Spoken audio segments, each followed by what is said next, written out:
حضرت عمر فاروق جیسا دلیر اور جرری آدمی جمعہ پڑھانے مسجد میں داخل ہوئے تو جناب ابو ایوب انصاری دروازے پہ کھڑے ہو گئے، کہنے لگے عمر تیرے نوکر نہیں، ٹائم پہ آیا کر، بڑی دیر سے کھڑے ہیں، کیوں دیر سے آیا ہے؟ بڑے جلالی تھے نا حضرت عمر، لیکن وہ جلالی اس وقت تھے جب کوئی ظلم کرتا تھا، اور ذات کے لیے جلالی نہیں تھے۔ کب وقت پہ آیا کر، کو ملازم نہیں تیرے؟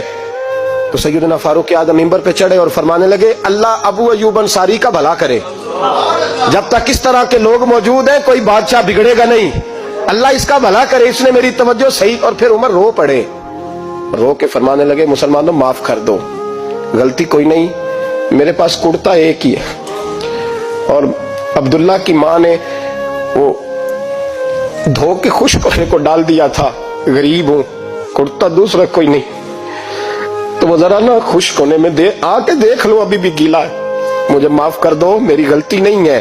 صحابہ درد کے ساتھ رونے لگے۔